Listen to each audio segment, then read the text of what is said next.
I think हम live connect हो गए हैं और आपका बहुत बहुत स्वागत है मेरे इस लाइव में, हमारे इस लाइव में। और मेरे साथ जो किसी भी पहचान के या चीज के मोहताज नहीं है, अगेन एडवोकेट महमूद प्राचा।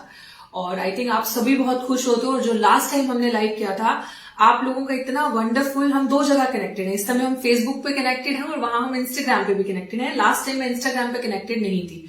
सो इंस्टाग्राम की भी ऑडियंस के लिए, जो नहीं भी जानते, वो सब आप सबके बीच में मेरे साथ हैं एडवोकेट महमूद प्राचा, सुप्रीम कोर्ट के एडवोकेट हैं।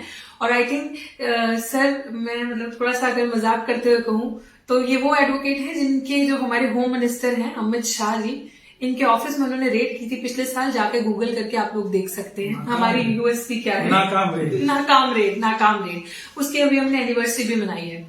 एनीवेज, तो अभी हम लोग लाइव आए हैं आप सबके लिए यहाँ पे दोबारा, क्योंकि जो आप लोगों की लास्ट टाइम लाइव में हमें रिस्पॉन्स मिला था वो बहुत ही खूबसूरत रिस्पॉन्स था। And you all wanted us to come back again. Live में क्या मुद्दे हैं, और आप सब पूछ रहे थे, तब भी मैंने आपके कमेंट्स पढ़े थे कि चुनावी मुद्दे क्या होने चाहिए, ये चुनाव आने वाले पास आप लोग क्या कर रहे हो, क्या आपकी कोई स्ट्रेटेजी है, सोशल एक्टिविस्ट है, वो सब क्या कर रहे हैं।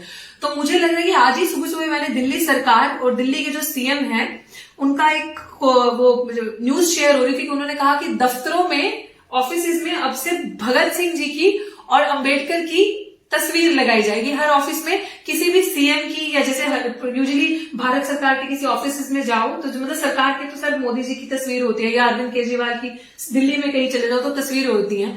तो उन्होंने कहा कि अब से अंबेडकर जी की तस्वीर रहेगी और Bhagat Singh ji, which I really like the idea. But मुझे वहीं से एक आइडिया, आफ्टर थॉट ये आया कि तस्वीर का मतलब क्या। तस्वीर लटका के रख देना और उनके टीचिंग्स को फॉलो नहीं करना, और दिन दिहाड़े उनके लोगों के साथ, जो शोषित वर्ग है, जो मजलूम लोग हैं, लाइक सर सेज ऑलवेज, जो शोषित वर्ग है, जैसे कहते हैं कि 100 में से 90 शोषित हैं, तो 90 भाग जो है वो हमारा है। तो अगर वो जो लोग 90% जो शोषित है, उनका क्या, उनकी आवाज का क्या।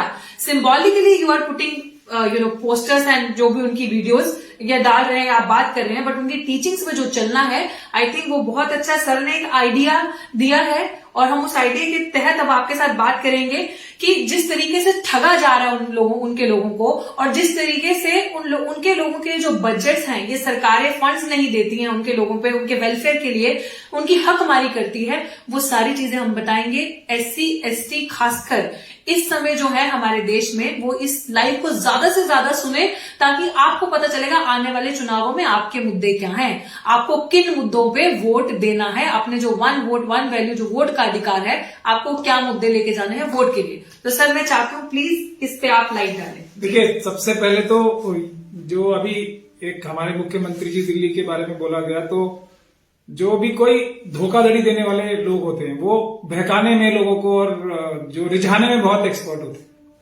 तो ये वही काम है कि दिल में तो ना बाबा साहब, ना भगत सिंह, ना कोई और, लेकिन दिखाने के लिए फोटोग्राफ्स उनकी। तो बात फोटोग्राफ की नहीं है, फोटोग्राफ उनकी लगानी चाहिए, उनके अलावा कोई डिजर्व भी नहीं करता। बाबा साहब और भगत सिंह जैसे लोगों के अलावा कोई डिजर्व भी नहीं करता। लेकिन उनकी टीचिंग्स क्या थी? बाबा साहब ने जो सबसे ज्यादा मजलूम वर्ग था देश का, SC और ST कम्युनिटी के लिए, उसके लिए जो प्रावधान बनाया कि उनमें बजट में उनकी हिस्सेदारी उनकी संख्या के हिसाब से होनी चाहिए, हर एक स्टेट में, हर एक राज्य में के।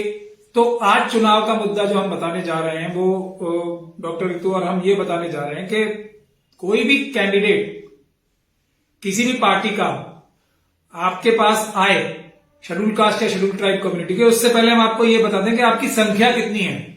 उत्तर प्रदेश में करीब, जो कम से कम संख्या हम बता रहे हैं, हम देखिए बिल्कुल भी जो सरकारी आंकड़े हैं 2011 के, उसके हिसाब से जो बहुत ही कम संख्या करके बताई गई है शेड्यूल कास्ट और शेड्यूल ट्राइब की, वही बता रहे हैं कि इतना हक तो देना बनता ही है।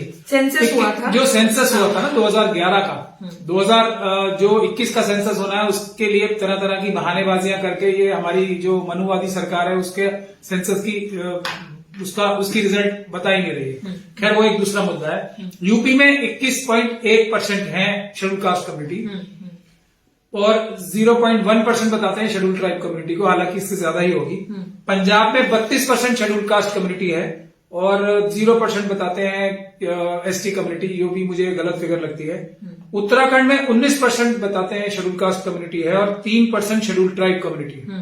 गोवा में 2% शेड्यूल कास्ट कम्युनिटी है और 10.23 शेड्यूल ट्राइब कम्युनिटी है।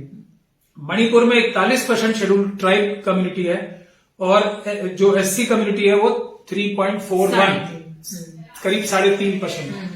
तो अब जो हम आपको बताने जा रहे हैं वो ये है कि हकमारी कैसे हो रही है। और एक बहुत बड़ी बात ये कही जाती है कि हम लोग जो एससी एसटी की डेवलपमेंट इसलिए नहीं कर पा रहे क्योंकि फंड नहीं है हमारे पास, हम इनको नौकरी नहीं दे पा रहे, हम इनके लिए अच्छे घर नहीं बना पा रहे, इनके लिए अच्छा कोई भी छात्रवृत्ति नहीं दे पा रहे, रोजगार नहीं दे पा रहे या कुछ भी नहीं दे पा रहे क्योंकि फंड की कमी है। मगर ऐसा नहीं है। ये धोखाधड़ी करके सब लोगों ने जो पैसे थे शेड्यूल कास्ट और शेड्यूल ट्राइब कम्युनिटी के वो दूसरे लोगों के लिए या दूसरे कामों में शिफ्ट कर दिए और उसमें जो गुनाह किया है, जो सभी पार्टीज ने, सभी सरकारों ने किया है, वो धारा 409, मैं सभी साथियों से कहूंगा कि वो धारा 409 आईपीसी की भारतीय दंड संहिता जो है उसका पढ़ लें। ये सभी सरकारें दोषी हैं इस चीज की जो मैं आपको बताने जा रहा हूं। वो ये है कि हर एक बजट में 1980 के बाद से, 5th 5-year प्लान के बाद से शेड्यूल कास्ट और शेड्यूल ट्राइब कम्युनिटी की जितनी भी संख्या होगी उस स्टेट में, तो जो स्टेट का बजट होगा, हजारों और लाखों करोड़ के बजट होते हैं सभी सरकारों के हर साल, उसका उतना हिस्सा, जैसे उत्तर प्रदेश में लिया जाए, बाकी सब मैंने आपको संख्या बताई है, आप कैलकुलेशन कर सकते हैं अपने अपने स्टेट की। उत्तर प्रदेश में 21.1% बजट का हिस्सा 1980 से लेकर आज तक के जितने भी बजट आए वो सब शेड्यूल कास्ट कम्युनिटी के ऊपर खर्च होना चाहिए था। उसमें ये नहीं कि शेड्यूल कास्ट कम्युनिटी के लिए कि जहां पे संख्या है वहां पे रोड बना दी, ये सब कुछ नहीं, सिर्फ और सिर्फ उन्हीं के लिए खर्चा होना है वो।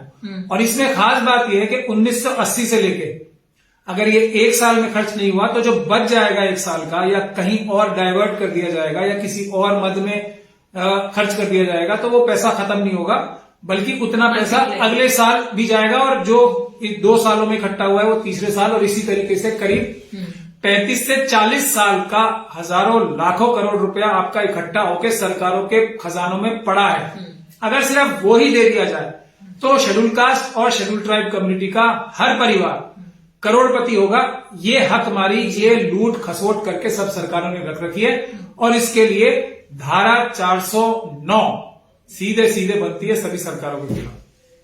तो ये मुझे लगता है कि तो इसमें मैं एक बात और कहना चाहूंगा, अब आपके पास जब भी कोई चुनाव का वोट मांगने आए किसी भी शेड्यूल कास्ट या शेड्यूल ट्राइब के व्यक्ति के पास या महिला के पास, उससे ये पूछा जाए सबसे पहले कि क्या आप हमारा SC ST सब प्लान, यही इस जो स्कीम है उसका नाम है SC ST सब प्लान, SC सब प्लान और ST सब प्लान, उसके ऊपर अक्षरता यानी कि बहुर्फ और यानी कि इन लेटर एंड स्पिरिट आप इंप्लीमेंट करोगे या नहीं करोगे, और अगर नहीं करोगे तो आपकी क्या सजा है। एक पहली डिमांड हर एक शेड्यूल कास्ट और शेड्यूल ट्राइब कम्युनिटी के कोई भी व्यक्ति उससे वोट मांगने आए तो ये रखनी चाहिए। हम लोग आपको ये बता दें कि ये चुनाव खत्म होते, और ये सभी सरकारें और सभी पॉलिटिकल पार्टी सुन भी ले अच्छे से, बहुत अच्छे से, और दिमाग बना के रखें अपना, और जो उभरती पॉलिटिकल पार्टीज है वो भी सुन ले, वो भी अच्छे से समझ लें कि अगर जिस दिन सरकार का गठन होगा, जिस दिन ओथ ली जाएगी, उसके 3 दिन के अंदर अंदर इन सभी राज्यों में हम लोग एजुटेशन भी करेंगे कि SC ST सब प्लान का पैसा, क्योंकि सरकारें चोरी करती हैं, बेईमानी करती हैं, तो डायरेक्ट बैंक अकाउंट्स में ट्रांसफर कर दिया जाए। और ये कोई झूठा वादा 15 लाख की तरह नहीं है, ये पैसा है, हम कानूनी तौर से बोल रहे हैं, और वो ट्रांसफर कर दिया जाए क्योंकि सरकारें इससे डेवलपमेंट का काम नहीं करती। इससे कोई सरकारें किसी को बिजली में सब्सिडी दे रही हैं, पूरी पॉपुलेशन को, कोई कुछ कर रही है, कोई जो ये पैसे दिए जा रहे हैं ना सबको, सब सरकारें जो बता रही हैं हम 6,000 7,000 2,000, ये जो सब अनाउंसमेंट्स हो रही हैं, ये सब शेड्यूल कास्ट कम्युनिटी और शेड्यूल ट्राइब कम्युनिटी के पैसे चुरा के हो रही हैं। तो अब वो काम हम नहीं होने देंगे। तीसरे दिन से इस पे एजुटेशन शुरू होगा। सरकार की चीफ मिनिस्टर साहब जो भी ओथ लेने का सपना देख रहे हैं, ये सोच समझ के ओथ ले कि पहले ये पैसा देना पड़ेगा किसी और भी काम को करने से पहले। तो मुझे लगता है ये बहुत ही सर इंटरेस्टिंग और समझ आ जाना चाहिए आप सबको, क्योंकि वोट आप लोगों ने देना, सरकार आप लोगों ने बनानी है। पैसा आपका है। हाँ, कोई पैसा हम नहीं दे रहे हैं, जैसे मोदी जी Exactly. देते हैं या दूसरे हाँ। चीफ मिनिस्टर देते हैं कि मैं आपको इतना पैसा दिया। हाँ। हम कुछ नहीं दे रहे हैं। हम सिर्फ आपके लिए लड़ाई लड़ेंगे और हमें आपका आपकी पैसा है, ताकत आपको। चाहिए। हाँ, आपका पैसा है, आपको ही मिलना चाहिए। एग्जैक्टली मैं बहुत, और मेरा सर एक और चीज है, बहुत ऐसी पॉलिटिकल पार्टीज देख रही हूँ जो नए लेवल से उठ रही हैं। आई रियली सैल्यूट देम कि आप जज्बा रख रहे हो आगे आने का। People are asking us also कि आप लोग सामने क्यों नहीं आ रहे, ये वो। मुझे ऐसा लग रहा है कि एक तो sir this is not the right time, क्योंकि पहले बहुत सारी चीजें संभालने की नीचे के लेवल पे जरूरत है, जो काम हम कर रहे हैं। क्योंकि ना ही तो सर कहीं से चुनाव लड़ रहे हैं, ना ही मैं कहीं से चुनाव लड़ रही हूँ, जो मैं आपको कह रही हूँ कि 15 लाख की तरह हम ये पैसा दिलवाएंगे, और वो पैसा दिलवाना 15 लाख की तरह धोखा नहीं देंगे। धोखा नहीं ये देंगे, मिलेगा पैसा, ये मिलेगा। और अगर आप लड़ोगे हमारे साथ तब। एग्जैक्टली शर्त सिर्फ यही है कि हमारे साथ लड़ना होगा, या तो घर बैठ के सड़ना होगा या बाहर निकल के लड़ना होगा, और करोड़पति बनना होगा। करोड़पति बनना होगा। हर एक परिवार को। एग्जैक्टली अगर हर एक परिवार को करोड़पति बनना है, और खासकर there are people who always telling आप क्या SC ST OBC की बात करते रहते हो हमेशा, आप क्या SC ST OBC। मैं SC ST OBC को ये कहना चाहती हूँ कि हम सोसाइटी में डिविजन्स की बात करते हैं ना सर, ये मैं चाहती हूँ आप भी इस पे लाइट रखें। देयर आर पीपल, मैं हजारों, मेरे को इंस्टाग्राम पे फेसबुक पे आए दिन मैसेजेस आए होते हैं, क्रिटिसिज्म आता है ये सारी चीजों का सर। लेकिन अगर शोषित वर्ग की बात नहीं होगी, अगर आपके मैनिफेस्टो में जो 90% पॉपुलेशन है जिससे देश ये बना है, खड़ा है, जिसके लिए जिसको ठगा गया है सदियों से, and if will not talk about that, और अगर हमारे मैनिफेस्टो में उनके इश्यूज नहीं होंगे, उनके इश्यूज पे बात नहीं होगी, तो डू यू थिंक कि कभी जस्टिस होगा और आपके कानून बना के, आप सरकारें बना के आप उनके लिए कभी न्याय करेंगे? You will never do that, mark my words, you will never do that. So उभरती पार्टीज में जो आ रही हैं, I would really like to see your manifesto, और मैं उन पर बात करना चाहती हूँ। शायद हम लोग अभी ऑनलाइन ही रहते हैं, हम लोग जमीन पे काम कर रहे हैं, और मैं आपके मैनिफेस्टो में देखना चाहती हूँ जो शोषित वर्ग है। जैसे पंजाब की अगर मैं बात करूं तो sir 32% population of S is there, it's not sir. तो वहां का बजट कितना होगा 32% के हिसाब से SC ST सब प्लान का? मेरे ख्याल से करीब वहाँ पे 1 या 1.5 लाख करोड़ का बजट हर साल होता है। 1.5 लाख करोड़ का तो मिनिमम होता है। 1.5 लाख करोड़ जो अभी के हिसाब से ये अब आप कैलकुलेट कर लीजिए, उसका 32%, तो मिनिमम करीब आप ये मान के चलिए कि 50,000 करोड़ हर साल आपका इकट्ठा है। तो अभी 40 साल में 50,000 करोड़ से भी लगा के चलें, और ये बहुत ही कम फिगर बता रहा हूं मैं, बहुत ही कम फिगर है ये। एग्जैक्टली। तो उसमें अगर आप देखें तो करीब 35 साल भी लगा के चलें, उसका 17.5 लाख करोड़ रुपए। 17.5 लाख। तो कितनी फैमिलीज होंगी हमारे? तो अगर 17.5 लाख फैमिलीज को तो हम करोड़पति बनाने का पैसा लेके, आप ये मैं सबसे मिनिमम वो बता रहा हूँ, इससे कहीं बहुत ज्यादा होगा कैलकुलेशन में। तो 17.5 लाख फैमिलीज को किसी को कुछ करने की जरूरत नहीं है। 1-1 करोड़ रुपए उसके बैंक में जाना चाहिए। हमारी बात को कोई मना करना चाहता है Exactly. तो हम उसे चैलेंज कर रहे हैं, और हम इसके लिए PIL भी डालेंगे। हमने दिल्ली में डाल भी रखी है, PIL भी हम डालेंगे। तो हम ये सब ऑफिशियली कह रहे हैं और पूरे विश्वास और इत्मीनान के साथ कह रहे हैं। कोई इसको मना करके दिखाए, कोई भी पॉलिटिकल पार्टी इस बात को मना करके दिखाए पंजाब की, उसी प्रकार से उत्तर प्रदेश की या मणिपुर की या गोवा की या उत्तराखंड की, कि हम गलत बोल रहे हैं, तो हम माने उनको। तो असली बात यह है कि 17.5 लाख परिवार तो करोड़पति एक रात में हो सकते हैं। आप लोग ये मान के चलें, इस इलेक्शन को हमें अब एक turning point. So I am just saying for the fact कि मैं, चलो पंजाबी में बोलती हूँ सर थोड़ा जा, है ना। मैं पंजाब ਨੂੰ स्पेशली कहना चाहांगी क्योंकि पंजाब च मैं देख रही हूँ बहुत ज्यादा शोर मचिया हुआ है, राइट, इस वेले कि चुनाव है, ਅਸੀਂ ਇਹ ਦੇ ਦਾਂਗੇ, ਅਸੀਂ ਇਹ ਕਰ ਦਾਂਗੇ, ਅਸੀਂ ਇਹ ਕਰਤਾ। बट पंजाब ਦੀ ਜਨਤਾ ਨੂੰ ਸੋਚਣ ਦੀ ਲੋੜ ਹੈਗੀ ਆ ਕਿ ਕਿਸੇ ਨੇ ਕੀਤਾ ਨਹੀਂ ਹੈ, ਤੁਹਾਨੂੰ ਕਿਸੇ ਨੇ ਪੈਸਾ ਨਹੀਂ ਦਿੱਤਾ, ਤੁਹਾਡਾ ਹੀ ਪੈਸਾ, और ਸਾਨੂੰ ਬਾਹਰ ਮੈਨੂੰ ਲੱਗਦਾ ਕਿ ਚੋਰ ਖਾ ਰਹੇ, और मेरे को नहीं लगता कि ਮੈਨੂੰ लगता कि ਬਾਹਰੋਂ ਵੀ ਸਾਨੂੰ ਕੋਈ ਜ਼ਰੂਰਤ ਹੈਗੀ कि यू नो ਬਾਹਰੋਂ ਆ ਤੇ ਸਾਡਾ ਭਲਾ ਹੋਏਗਾ, ਬਾਹਰੋਂ ਪੈसा आएगा। आई थिंक पंजाब के पास, मतलब to tell you the wider audience, Punjab के पास सर अपना पैसा बहुत है। पंजाब में अगर 32% पॉपुलेशन ऐसी है सर जो शोषित वर्ग से आती है, मुझे ऐसा लगता है, तो अगर वो पैसा सही जगह इस्तेमाल होता तो वो जो 32% शोषित लोग हैं पंजाब के अंदर, उनका कितना भला होता।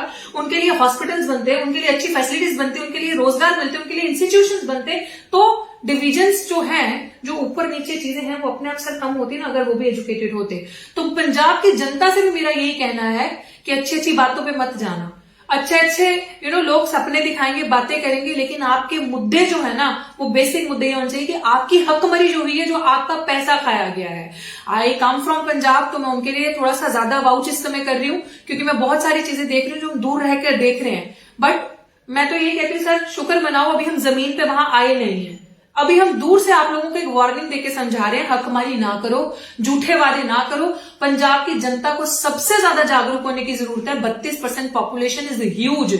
आप लोग जागो। जो पॉलिटिकल पार्टीज आपके पास ड्रामा और दिखावा करने आ रही है और बड़े बड़े मैनिफेस्टो लेकर आके हम ये कर देंगे वो कर देंगे, ये जो मैंने आपको SC/ST सब प्लान अभी सबने समझाया ना, पहले इसका हिसाब मांगना उनसे कि हमारा पैसा और हमारी हकमरी जो हुई है उसका क्या। अच्छा, आप हमें क्या दोगे, हमारे लिए क्या प्लान है आपका, है ना सर? नहीं, 1-1 करोड़ तो हमारा है ही। हाँ बिल्कुल, 1-1 करोड़ तो हर परिवार का है। उसके ऊपर क्या दोगे? उसके ऊपर क्या दोगे वो पूछो उनसे। हाँ, उनसे और नहीं दोगे तो तुम्हारी सजा क्या है? तुम्हारी सजा क्या है? हाँ, बाद में जाना कि जातियां नहीं है, पातियां नहीं है। बहुत अच्छे से जाति एग्जिस्ट करती है, बहुत अच्छे से शोषण होता है, सारी चीजें एग्जिस्ट करती है और हम ही लोग करते हैं। करने वाला कोई दूसरा नहीं है, हम ही लोग करते हैं, क्योंकि जाति की पॉलिटिक्स हम वहां जाके भी करते हैं। So if you will tell me don't talk about caste, that does not mean caste don't exist, right? हम किसी चीज पे बात नहीं करेंगे तो वो छुप नहीं जाएगी या वो होगी नहीं, वो किसी ना किसी फॉर्म से सामने आती है। तो मैं पंजाब के लोगों को स्पेशली ये चीज कहना चाहती हूँ कि ये सारी चीजें एग्जिस्ट करती हैं और बहुत अच्छे से करती है, और बड़े बड़े जो बहुत प्रचारक बन के वहां बैठे वही लोग इस चीज को प्रैक्टिस में भी लाते हैं। तो 32% से सबसे बड़ा मेरा आप सबको ये कहना है कि इट्स ह्यूज। तो अपने नंबर को पहचाने, अपने हक को भी उतनी ही मजबूती से पहचाने, क्योंकि आप उतने ही ज्यादा पावरफुल है वहां पे। और बाकी सब लोगों का भी, जैसे सर ने कहा कि आपके पास जो भी पॉलिटिकल पार्टी है, आपको जो भी पॉलिटिकल पार्टी आके कोई चीज, कोई झूठा वादा करती है, कोई भी चीज, तो उनका कॉलर पकड़ो, पूछो आप इतना हमारा परसेंट, जैसे दिल्ली में 17% है ना सर, उसका तो अच्छे से दिल्ली सरकार की तो अच्छे से इस समय सिंचाई सर्वे करी हुई है, प्रोग्राम चल रहा है। और ये जो 4-5 राज्य जो अभी हमने आपको बताए हैं सर, जैसे ही मार्क आवर वर्ड्स, चुनाव जीतते ही ओथ सेरेमनी के तीसरे दिन चीफ मिनिस्टर साहब ये बात याद रखें, सारे पांचों के पांचों जो सीएम बनेंगे वहां के, वो चाहे किसी भी पार्टी से हो, हमें मतलब नहीं है। हमारा सिंपल काम है वेलफेयर का, हमारा काम है वंचित शोषित समाज की, पीड़ित समाज की, चाहे वो किसी भी जाति का हो, हम उसकी आवाज है। तो जिनकी हम आवाज है उनके लिए हम जमीन पे आ जाएंगे। अभी आपका मौका है, the ball is in your court at this moment. So then अभी सुधर जाओ और आई थिंक सही तरीके से काम कर लो। जब वो बॉल हमारे कोर्ट में आएगी तब फिर हम आपको बताएंगे क्या करना है। अच्छा, और इसमें जो SC/ST कम्युनिटी के लोग नहीं हैं और जो खासतौर पे मनुवादी व्यवस्था में विश्वास रखते हैं और मनुवादी मानसिकता के हैं, तो उनके लिए भी हम लॉजिकली सिर्फ बताना चाह रहे हैं कि ये जो है ना, जो प्रावधान है, ये लॉजिकल भी है और ये इसका एक जो है लॉजिक है। ये कोई ऐसे ही नहीं है। इस देश की जो व्यवधान है भारत के संविधान में, जो बाबा साहब डॉक्टर भीमराव अम्बेडकर ने बनाया है, उसमें ये बात है कि हर एक देश का नागरिक इस देश का मालिक है। तो शेड्यूल कास्ट कम्युनिटी के ऊपर कोई ये उनकी परसेंटेज के हिसाब से शेड्यूल ट्राइब कम्युनिटी के लिए जो ये प्रावधान किए गए, कोई उनके ऊपर एहसान नहीं किया गया। ये उनका मालिकाना हक है देश पे, वही मिलने के लिए ये इंश्योर किया गया है कि उनके हकमारी ना हो, जो कि इतना साफ प्रावधान होने के बाद भी हकमारी और चोरी उनके साथ हो रही। तो ये कोई एहसान नहीं है या इस पे कोई बुरा मानने की भी जरूरत नहीं। लेकिन जो मानसिक रूप से कुंठित हैं, मनुवादी मानसिकता के हैं, वो हों तो उनसे हमें फर्क भी नहीं पड़ता। लेकिन ये इंसाफ की बात है, इसलिए ये इम्प्लीमेंट होना है और इसमें किसी को कोई दुख नहीं होना चाहिए। और एक बात और, SC/ST OBCs और माइनॉरिटीज की जब सरकारें आएंगी ओरिजिनल, तो हम किसी के साथ हकमारी नहीं करेंगे। जिसकी जितनी संख्या भारी होगी उसका दरवाजा खटखटा के उसका 1%, 2%, 3% जो भी हिस्सा है उसके घर में दरवाजा खटखटा के बेल बजा के उसके पास पहुंचाया जाएगा। हालांकि उन्होंने सैकड़ों सालों से हकमारी की है, वो हम भुला भी देंगे, अन्याय नहीं करेंगे। बहुत बढ़िया। तो यही चीज है कि जिसकी जितनी संख्या भारी उसकी उतनी हिस्सेदारी। बिल्कुल, उस चीज के लिए हम बिल्कुल क्लियर है, क्योंकि हम किसी का हक नहीं खाएंगे, हमारा किसी ने भी मारो हम किसी का नहीं खाएंगे। तो ये चीज जो शोषित वर्ग के लोग हैं, SC/ST OBC माइनॉरिटीज, जिसमें सिख भी आते हैं, मुसलमान भी आते हैं, तो आप इस क्रिश्चियन भी आते हैं, बौद्ध, जैनिस्ट, ये सब आते हैं, पारसी भी एग्जैक्टली, ज्यूज भी आते हैं। हाँ, ज्यूज भी। आप इस सबक को अच्छे से पढ़ लो, अपनी संख्या को समझो, अपनी ताकत को समझो। आने वाले चुनाव में हमारी वीडियोस आती रहेंगी। हमारी वीडियोस के जरिए जो हम बताना, आपके जो सवाल है वो हम उसके जवाब देते जाएंगे। टेलीग्राम ग्रुप भी जैसे है, बताया मैंने आपको, डॉक्टर रितु सिंह के नाम पे किसी पर्पज से वो ग्रुप है। उस ग्रुप में आप अपने इनपुट्स दे सकते हो, आपके कोई सवाल है वो दे सकते हो। मैंने आज भी उस ग्रुप में एक वीडियो डाली है। उस वीडियो में मैंने सीधे सीधे बताया कि आप लोग अदर देन कोई मैसेजेस गुड मॉर्निंग ये वो सारे please refrain sending these messages, ये इस तरीके का कोई मैसेज ना भेजें। आपकी कहीं पे भी कोई प्रॉब्लम है, कहीं पे भी आपको लग रहा है किसी के साथ इनजस्टिस हो रहा है, किसी की हक मारी जा रही है, प्रताड़ना हो रही है, सोशल एट्रोसिटीज हो रही है, वी आर ऑलवेज देयर। आप हमें मैसेज करें, आप हमें बताएं ये प्रॉब्लम वहां पे हो रही है, हम इमीडिएटली वहां पे आएंगे, या जो भी हमसे हेल्प बन पाएगी, चाहे वो लीगल तरीके से हो, चाहे वो प्रोटेस्ट या कुछ भी तरीके से हो, वील डू इट। सो अगले हफ्ते हम माइनॉरिटीज के बारे में आपको कुछ सलाह देंगे कि माइनॉरिटीज के क्या क्या राइट्स होने चाहिए और उनको वोट देते टाइम में अपने कैंडिडेट से क्या सवाल करने चाहिए और क्या उनसे डिमांड्स करनी चाहिए। तो सबसे ज्यादा कमजोर वर्ग जो है SC/ST है, तो पहला हमने उसका बताया, आज एक है ये अभी, उसके बाद भी अगले हफ्तों में हम बताते रहेंगे, लेकिन अगले हफ्ते हम माइनॉरिटीज के बारे में बताएंगे कि मुस्लिम, सिख, क्रिश्चियन, बौद्ध, ये जो कम्युनिटीज हैं, इनको इलेक्शन में क्या डिमांड्स रखनी चाहिए और किस लिए वोट देनी चाहिए। परफेक्ट। तो हम अभी, आप लोगों का कोई सवाल है जो पढ़ रहे हो आप? नहीं, तो आई थिंक अभी वील टेक योर लीव, और अगले हफ्ते नहीं सही तो अगर इन बिटवीन पहले भी हुआ तो वील इन्फॉर्म देम। हाँ, इलेक्शन से पहले जितना लाइव हम आप लोगों के साथ जुड़ पाएंगे हम जुड़ेंगे, और आप लोग जो लाइव नहीं जुड़े हो, you guys can watch it later on. और थैंक यू आप सबका हमसे जुड़ने के लिए। Thank you. जय भीम। जय भीम एंड सत श्री अकाल टू एवरीवन। Welcome to